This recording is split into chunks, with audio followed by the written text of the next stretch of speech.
Hey there, how you doing? Charlie Winters here with some more selections for Saturday, the 11th of March, and this is the reason why. Well, if we have a half decent day and we get £9.9 to return, well, I've selected some horse racing selections for Chelmsford, and I was having a quick look through. I don't normally attempt Chelmsford because it's a bit of a it's not really the best of tracks for me. So I was looking at the horses that were running there this evening, and there's some very interesting ones. So I felt as though I couldn't have a bet and not put it out as the video out for people. But I felt as though with how I liked the horses, I just had to have the bet, then make a video.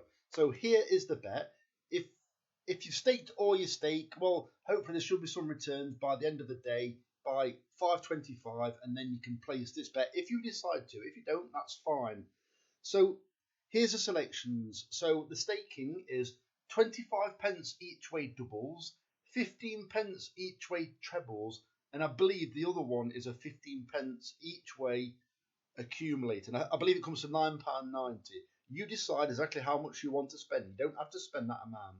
So let's get into it. So the first selection is Gustav Holst. I've taken the price at 15 to 2 in the 5:25 at Chelmsford, and it's paying 4 places instead of 3. I've been looking through the form of this horse, and it's been running over pretty much 2 miles since Mark Usher trained it. I forget who trained it before, but I think it was Richard Hannon. So it was running between 1 mile 2 and 1 mile 4 for Richard Hannon, and rated in the 70s. Well, Mark Usher bought the horse while it was still rated in the 70s, but upped it to 1 mile 6 to 2 mile. Well, it's been running okay, but fading towards the end. Well, it kind of tells me that maybe it doesn't want this 1 mile 6, 1 mile 2. It's also been running in like class 4s and the odd class 5, but mainly class 4s. So running in much higher class than today's class. And now it's dropped back down off a ridiculously good mark. I think it's 52 it races off today. Whereas I think the highest it's been is about 73, I think it were. So it's dropped £20 in the ratings. It's now in the bottom kind of handicap, which is a handicap 6. And, well, if it's going to have a chance to... I think personally, there's no reason for it to be running 1 mile 6 or 2 mile. I think it prefers this kind of distance, and now it's off a much more workable mark. So I think we could have a very good run on his hands, and it's 4 places in a relatively small field. So I just think it's a decent shout, especially for the first leg. And if that runs well, we've then got over nearly £2 on the rest of the horses. So let's get to the next race. £1.70 something. So in the 6 o'clock at Chelmsford, it's only first 3. I was looking at the form, and if I'm being honest, it's a dreadful race. You've got a few more high-profile trainers with selections, but they're not exactly ahead in the market. The ones that are ahead in the market are the ones that haven't really done a great deal. And I think we've got one rated about 70, but it didn't stay over 1 mile 4, and it ran okay over a mile. Doesn't mean it wants 1 mile 2. I think the second favourite has never ran before. The third favourite, I think it's rated about 60. Well, one of the horses I'm going to suggest did a racing post mark of I think about 50 something or late 40s, which is, don't get me wrong, it's dreadful. But 66 to 1 compared to 4 to 1, I'm more interested in the bigger prices. So let me talk you through. So 6 o'clock at Chelmsford, I'm probably going to get confused now because it's all from memory.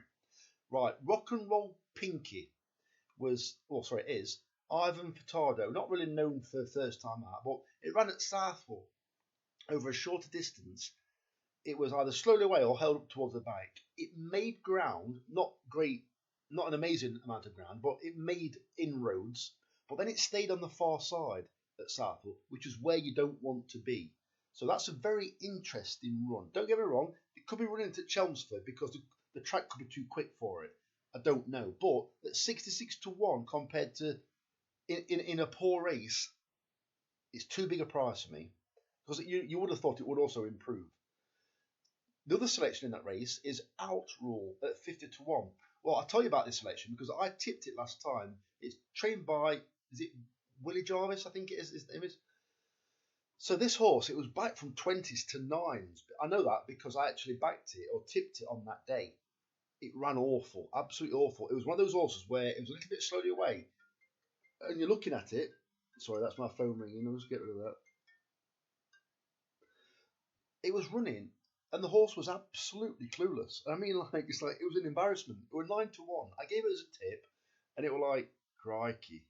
But they brought it out relatively soon. It's either a week or 2 weeks ago. They put blinkers on it and also stepped up in distance. So the fact that it went from 20s to 9s, and also it was in, I'd say, a slightly better race than this one, because I think that the winner of the race had a mark of about 80 or late 70s. Well, that's better than this race, and there's more depth to that race. It wasn't a good race, but it was a better race. So that is definitely a horse that I'm expecting to improve. What if you're heading for handicaps? Why would you put blinkers on after its first run? You may do it on the fourth run when it's entering a handicap for the first time. But if you know what I mean? It just seems a bit odd on the blinkers on the second occasion.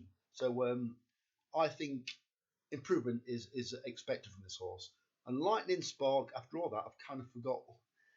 This one, that's it. I believe it's David Simcock's second. I think he's got the favourite. So this is his second choice, which, as we all know, second choice doesn't mean the first choice is always going to beat it. This horse it hasn't done a great deal so far, but it's got a £7 claimer on. It's got a decent draw, and I think how many times have we seen the lesser fancied of the two trained by the same trainer actually running quite well? So I do like the look of this horse, but I don't know if the jockey can ride. Her name's, I think it's Olivia Haynes, I think it is. So those are three in the same race. So let's get on to the next one. The next one is a 6:30 at Chelmsford, paying 4 places instead of 3, on a session at 6-1. This is trained by Nicola and David Barron. It's travelled, actually, I looked at it, 4 hours just to race in this race. You wouldn't normally take it all, especially when you've got Wolverhampton on. I won't say it's on your doorstep, but it's closer. It looks as though it's what you call a spring horse. It generally reappears around April time, runs till about September. Well, yeah. The weather, up until how ironically there's snow on the ground where I live, it's actually been quite mild in the last few weeks, and actually you're beginning to see the daffodils come out and like little bit of blossom on the trees. So spring is on its way, or round about here. So technically I don't know when spring actually starts. Is it 1st of March? But anyway, I'm making myself look a bit daft now. But the weather's quite warm, so I'm thinking this horse it could, because it is trained for the all weather, or sorry, it's bred for the all weather. So I think now it's warmed up a bit in general. I think this horse could be definitely an interesting horse, and it's extremely well handicapped as well. And finally, Stargic again at 11-1 in the 7:30 at Chelmsford, paying 4 places instead of 3. This horse has shown all its best form on Polytrack. Unfortunately, I made the mistake of following it on Tapita, or Tapita, whatever you want to call it. And if it's got a massive preference for Polytrack, then today could be the day. I have tipped it on its last few occasions. One of the times, I think it was back from like 16s to 7s, and I tipped it at something like 16s, and it travelled really well. It didn't quite get the run, and it ran on really well. I think it just stuck a place, or didn't quite win, one of the two. It doesn't really matter now, but we're talking about this race now. So it's got the best draw. It's drawn in 1.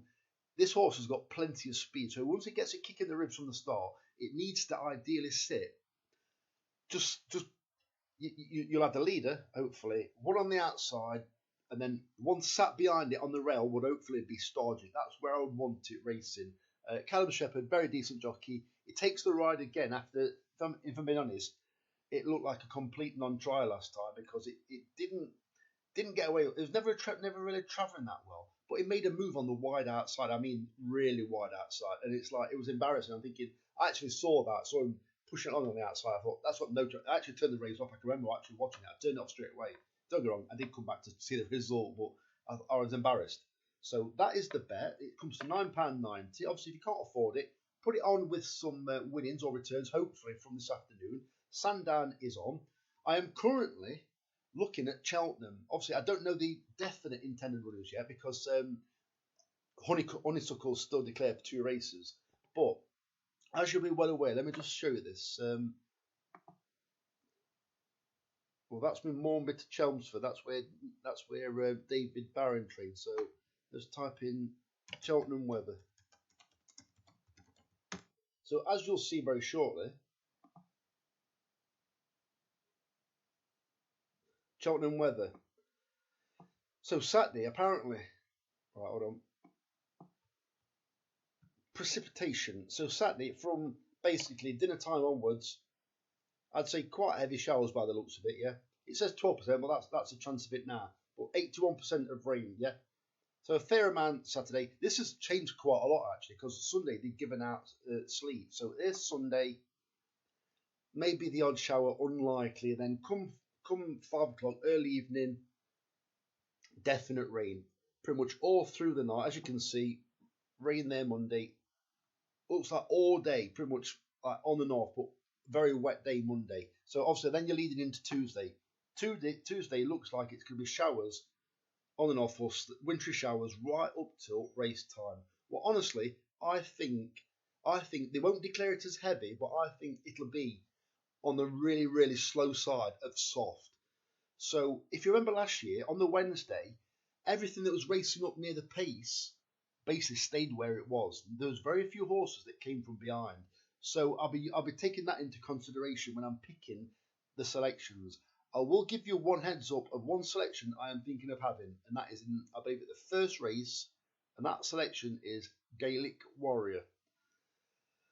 So, a very long-winded video. Leave your comments in the comment section. So, Charlie Winters, over and out. Cheers, mate.